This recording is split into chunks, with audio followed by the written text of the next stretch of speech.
Welcome to Kids Corner. First, we're going to hear from Miss Luann, and then we're going to have a song. Hey, boys and girls of Gorman. I hope you've had a good morning and getting ready to go to Sunday school and church, except we're going to have Sunday school for kids right here this morning. Maybe before too long, hopefully someday soon, we can have it back like we used to. But for now, let's just go ahead with what we've been doing lately. We started a new month. We're in November, and our special day that we can celebrate this week is going to happen on Monday. Monday is Deviled Egg Day.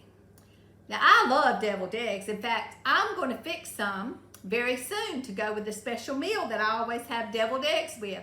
So if you like deviled eggs, I think it may be kind of a southern thing that we love deviled eggs so much. Or I know some of you may be going, yuck, deviled egg day, but I'm going yay for deviled egg day on Monday.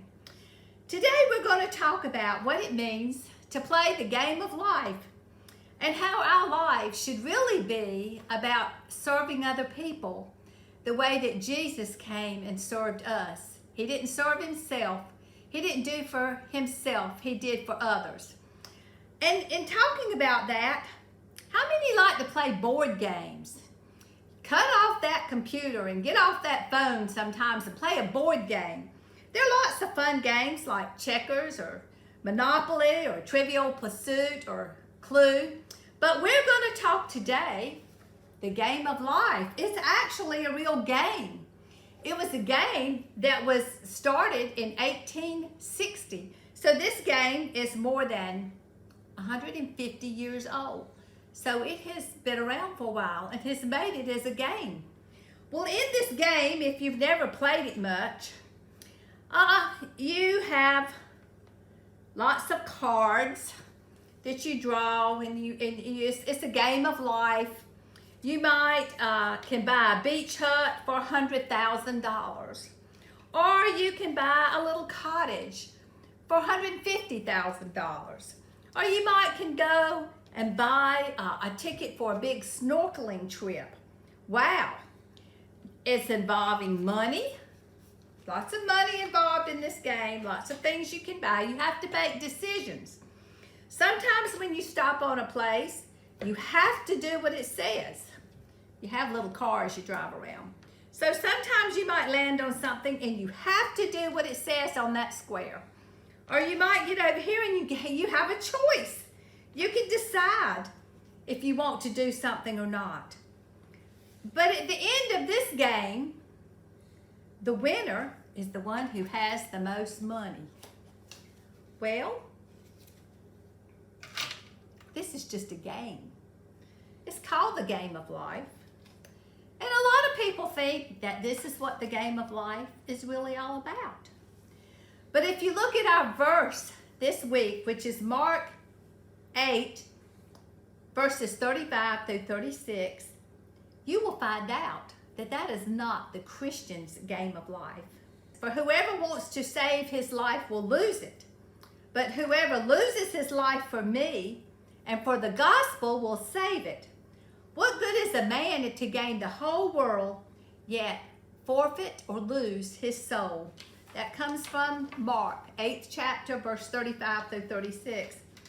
So we find out today that Jesus is telling his followers, if you want to follow me, you've got to get rid of all these selfish things about yourself. You've got to take up your cross and you have to follow me. If you try to hang on to all the things that other people see in the game of life, you know what? It won't work. You'll give up your life for the sake of your very soul. And that's what Jesus wants to save for us, is our soul. So we have to give up this game of life as we see it in this board game. And we have to realize that if you give up your life for the sake of what you want to do, your selfish things, only to be about me, me, me, you have to give that up. In Jesus' game of life, which is the real life that you want to lead, you have to give that up for the gospel. You have to give that up for doing what the Bible tells us to do. Some people think the most important thing in the world is to get all the stuff they can, or to get all the money they can. Or if they get a big house, they want a bigger house. If they get a new car, they want a nice, shiny convertible car, a better car. But what Jesus is telling us in this verse is all that. It just leaves you wanting more. It leaves you empty.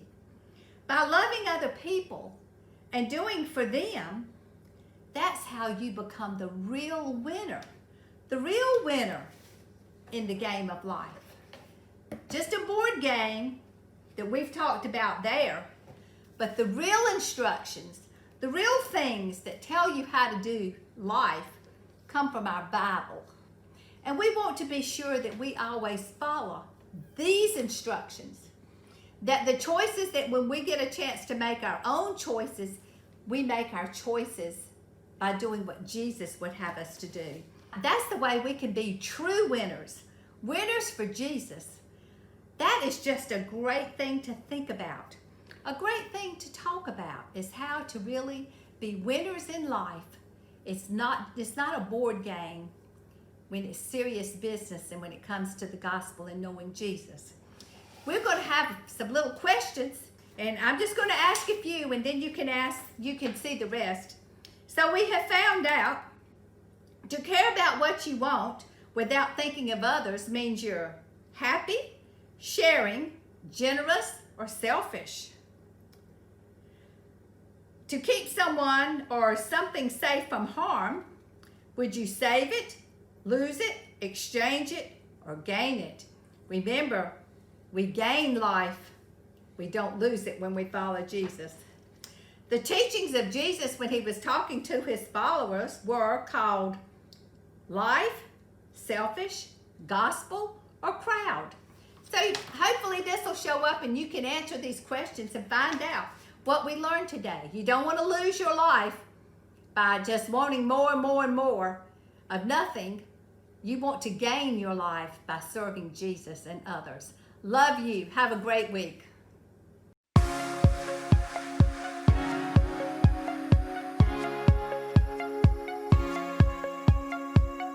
Don't know what my future holds, but I will follow Jesus. Step out to the great unknown. I will follow Jesus. You can look left, you can look right. There is only one way, truth and light. You can look left, you can look right. There is only one way, truth and light. Follow you. Follow you. Follow you. Follow you.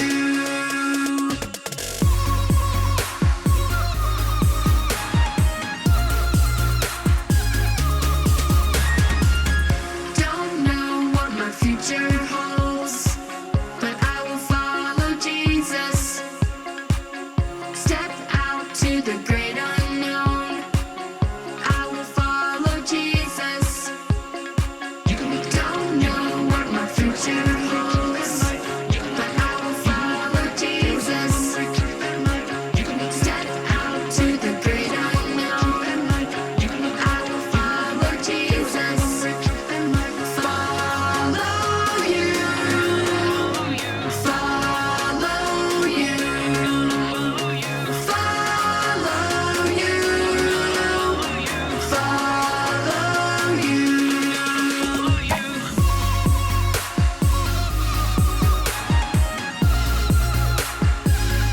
Follow you. You can look left, you can look right. There is only one way, truth and light. You can look left, you can look right. There is only one way, truth and light. Follow you. Follow you.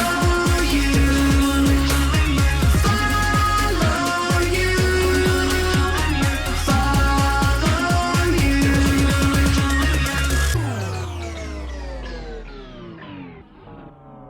Don't know what my future holds, but I will follow Jesus. Step out to the great unknown. I will follow Jesus. Our next broadcast is at 10:45 with music and Pastor Craig preaching.